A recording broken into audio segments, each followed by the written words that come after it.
आखिर कब होगी भारतीय महिला क्रिकेटर स्मृति मंधाना और पराश मुच्छल की शादी।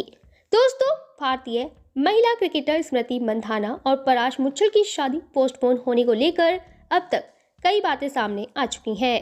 भले ही परिवार की तरफ से शादी को पोस्टपोन करने का कारण स्मृति मंधाना के पिता की तबीयत खराब होना बताया जा रहा हो, पर सोशल मीडिया यूजर्स और मीडिया ने स्मृति मंधाना की शादी को लेकर अपने अपने कयास लगाते हुए ये कहना शुरू कर दिया है कि उनकी शादी के पोस्टपोन होने का कारण पराश मुच्छल का किसी के साथ अफेयर था।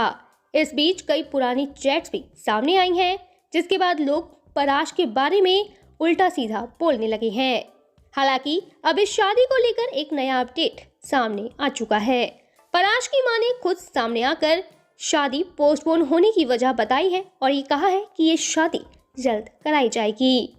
दोस्तों, इस शादी के रद्द होने की बात सामने आने के बाद पराश की बहन और जानी मानी गायिका पलक मुच्छल ने खुद ये बताया था कि स्मृति के पिता की तबीयत खराब होने की वजह से शादी रोकी गई है। उन्होंने लोगों से परिवार की प्राइवेसी का सम्मान करने की भी अपील की थी, जिसके बाद अब खुद पराश की मां अमिता मुच्छल ने शादी को लेकर चल रही अफवाहों पर चुप्पी तोड़ी है। उन्होंने ये कहा है कि स्मृति और पलाश दोनों ही तकलीफ में हैं। पलाश ने अपनी दुल्हन के साथ घर आने का सपना देखा था। मैंने तो खास स्वागत की तैयारी भी कर ली थी। सब ठीक हो जाएगा, शादी बहुत जल्द होगी। वहीं शादी टलने के बाद स्मृति ने अपने सोशल मीडिया से शादी से जुड़े कई पोस्ट भी हटा दिए थे, जिससे नई अफवाहों का बाजार गर्म हो गया था। हालांकि पलाश की मां के बयान से अब ये साफ हो गया है कि इन पोस्ट को शादी रद्द होने का संकेत नहीं माना जाना चाहिए।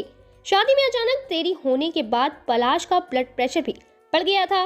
उनकी मां ने बताया है कि उन्हें पहले सांगली के अस्पताल में भर्ती कराया गया था और फिर आगे का इलाज मुंबई में हुआ था। हालांकि अब डॉक्टर उन्हें डिस्चार्ज कर चुके हैं और उनकी सेहत भी ठीक है।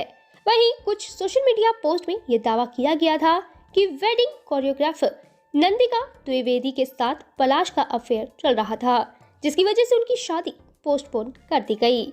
इस बात के सामने आने के बाद से ही नंदिका द्विवेदी को लोगों ने भला बुरा बोलना शुरू कर दिया था, जिसकी वजह से उन्होंने भी अपना अकाउंट प्राइवेट कर दिया और अब एक बार फिर से उन्होंने अपना प्राइवेट अकाउंट पब्लिक करने के बाद एक पोस्ट शेयर कर सब कुछ सच बताया है।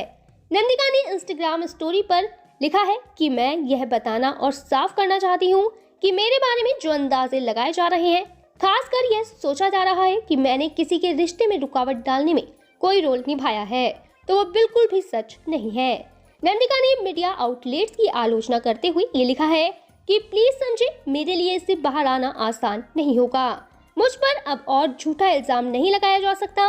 प्लीज, मैं देख रही हूँ कि जिन लोगों की मैं परवाह करती हूँ वह ऐसी जानकारी से स्ट्रेस में और दुखी महसूस कर रहे हैं, जो कि सच भी नहीं है और इसका मेरी मेंटल हेल्थ पर भी बुरा असर पड़ रहा है।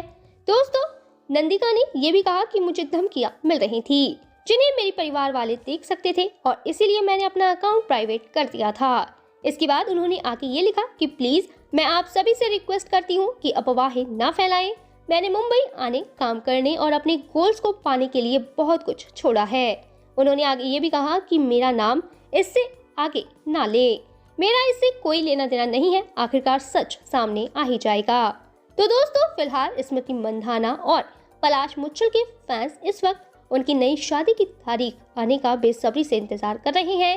वहीं उनकी शादी को टूटने की जो वजह नंदिका द्विवेदी को बताया जा रहा था, उन्होंने भी अपनी बात को साफ कर दिया है और पलाश मुच्छल की मां ने भी अब शादी की नई डेट यानी कि इंतजार करने की बात कही है। ऐसे में देखना होगा कि इनकी शादी कब होगी।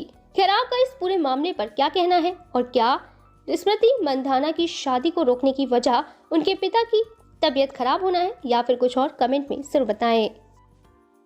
तो यहाँ वीडियो खत्म होने से पहले मैं आपको बता दूं कि अगर आप अपने परिवार की सुख, समृद्धि और अच्छे स्वास्थ्य के लिए भारत के किसी भी मंदिर में पूजा कराना चाहते हैं या फिर आपका अयोध्या, रामलला, हरिद्वार, जैन तीर्थ महावीर जी जाना नहीं हो पा रहा, तो आप रामलला, अयोध्या, हरिद्वार, महावीर जी में घर बैठे templeblessing.com से पूजा बुक कराकर भगवान का आशीर्वाद ले सकते हैं। इसके अलावा अगर आप पंडित भोज और गौ सेवा कराना चाहते हैं तो वो भी templeblessing.com पर उपलब्ध है। ज़्यादा जानकारी के लिए कमेंट में दिए गए लिंक पर क्लिक करें और घर बैठे पाएं भगवान का आशीर्वाद। हमारा यह वीडियो अंत तक देखने के लिए आपका धन्यवाद। फिर मिलेंगे आपसे किसी नए टॉपिक के साथ। तब तक जुड़े रहें हमारे चैनल के साथ। आपको यह वीडियो कैसा लगा कमेंट में ज़रूर बताएं।